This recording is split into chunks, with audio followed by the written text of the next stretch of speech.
Before proceeding to the interpretation of these three sayings, let us continue to consider some facts which objectively distinguish the Gospel of Thomas from the canonical Gospels, as well from Paul's letters. As already stated, the Gospel of Thomas is completely without narrative context, and thus doesn't report facts regarding the birth and death of Jesus.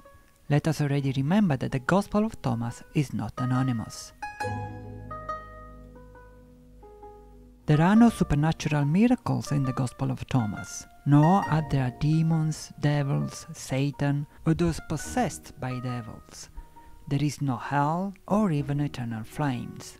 While one of its principal and recurrent themes is the kingdom of the Father, which, although an entity here on earth, cannot be perceived by man.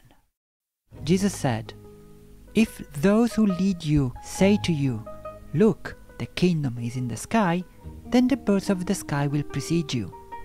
If they say to you, 'It is in the sea,' then the fishes will precede you. Rather, the kingdom is inside of you and outside of you.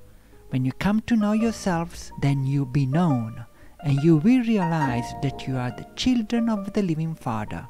But if you don't come to know yourselves, then you exist in poverty, and you are that poverty." On the same point again in saying 113, Jesus says, "The kingdom of the Father is spread out upon the earth, and people don't see it." As is apparent in the Gospel of Thomas, a background note considers the importance of recognizing oneself, of knowing how to truly see, which must bring one to the understanding of something that is in us, and which concerns ourselves, but of which we are not aware. Another example, in saying 111, Jesus says, "Whoever has found himself, of him the world is not worthy." The Gospel of Thomas doesn't refer to the written word and doesn't have Holy Scriptures as its principal reference. I should like to read you what Vernon K. Robbins, professor of New Testament and comparative sacred texts at the Emory University, says in his paper Rhetorical Composition and Sources in the Gospel of Thomas about this. An amazing fact about the Gospel of Thomas is its complete lack of appeal to written text. In contrast to the canonical Gospels, the narrator never says, "As it is written in Isaiah the prophet," Mark 1:1, "For so it is written by the prophet," Matthew 2:5, "As it is written in the book of the words of Isaiah the prophet," Luke 3:4, or "For these things took place that the writing might be fulfilled," John 19:36.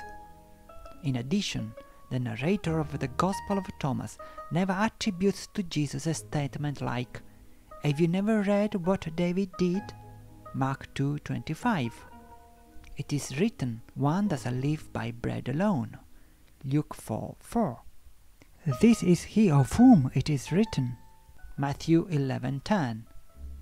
"What is written in the law? How do you read it?" Luke 10:26.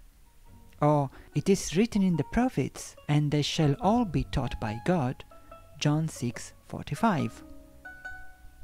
All the canonical Gospels contain an orientation toward what it is written, both at the level of the narration of the story and in speech attributed to Jesus.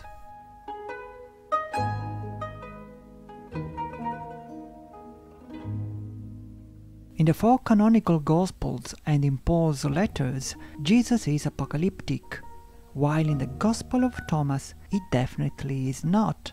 Here are two examples. The disciples said to Jesus, "Tell us how our end will be." Jesus said, "Have you discovered then the beginning that you look for the end? For where the beginning is, there will the end be. Blessed is he who will take his place in the beginning. He will know the end and will not taste death." Will not taste death, a clear reference to the initial lines of the Gospel. His disciples said to him, "When will the repose of the dead come about, and when will the new world come?" He said to them, "What you look forward has already come, but you don't recognize it."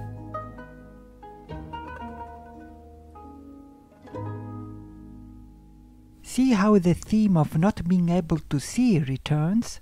Not being able to recognize something that is right under our eyes. In the same way, Jesus hides his message from our eyes, covering it with a veil of enigmatic form. A veil which Jesus asks us to rise, and when we have done so, we will see the meaning of his words, and at the same time the hidden things which are inside us and outside us.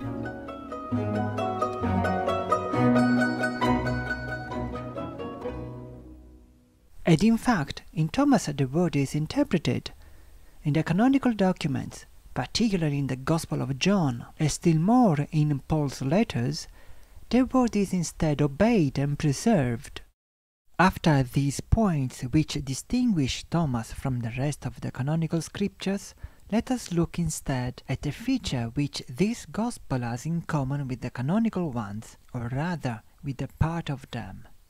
If we read verses Matthew 13, 1-9, Mark 4, 1-9, and Luke 8, 4-8, we will realize that all three of these Gospels refer to the parable of the sower in practically identical terms.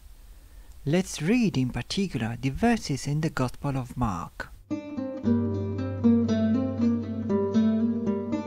Again he began to teach beside the sea, and a very large crowd gathered about him, so that he got into a boat and sat in it on the sea, and the whole crowd was beside the sea on the land. And he was teaching them many things in parables, and in his teaching he said to them, "Listen, a sower went out to sow, and as he sowed, some seed fell along the path, and the birds came and devoured it. Other seed fell on a rocky ground, where it didn't have much soil, and immediately it sprang up, since it had no depth of soil. And when the sun rose, it was scorched, and since it had no root, it withered away. Other seed fell among thorns, and the thorns grew up and choked it, and it yielded no grain. And other seed fell into good soil and produced grain, growing up and increasing and yielding 30-fold and 60-fold and 100-fold. And he said, He who has ears to hear, let him hear.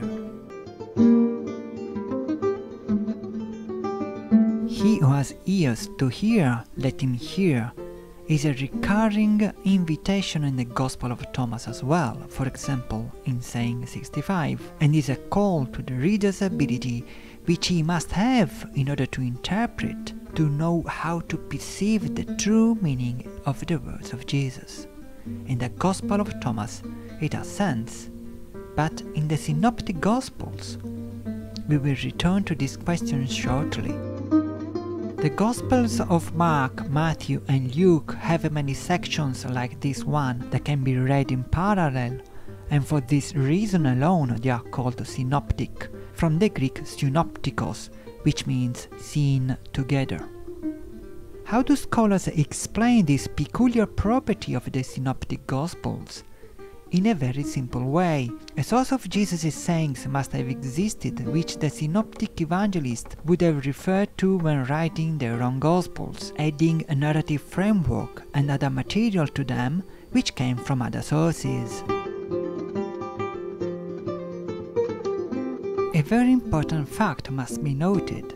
Both the letters of Paul, which chronologically speaking precede the Synoptic Gospels, and the Gospel of John, which instead came after the Synoptic Gospels, don't refer to this source of Jesus' sayings. Therefore, they don't present sayings or parables which can be read in parallel with the Synoptic Gospels. This is not the case with the Gospel of Thomas, in which about half of the sayings have an equivalent in the Synoptic ones.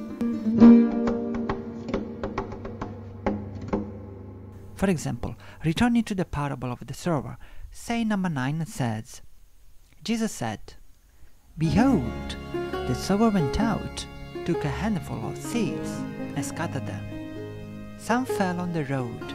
The birds came and gathered them up.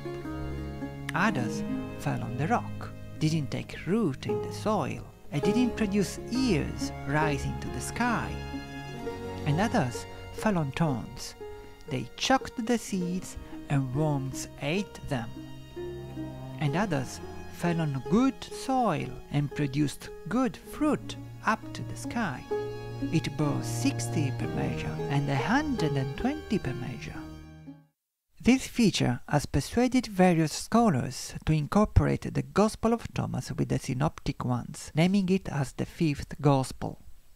However, my book is not based on this hypothesis, because I believe that the Gospel of Thomas is closer to the source of Jesus' sayings than the synoptic Gospels themselves. A daring hypothesis if seen from the historic paradigm which is dominant today, although not completely without scientific criteria, as might appear from a superficial examination. But we will not discuss it this evening, though this subject is considered in the book Jesus' Dangerous Idea. Here, we limit ourselves to developing an analysis of the parable of the sower that will partially help us to justify the reasons for our hypothesis. In this regard, let's continue reading from the Gospel of Mark exactly where we paused before.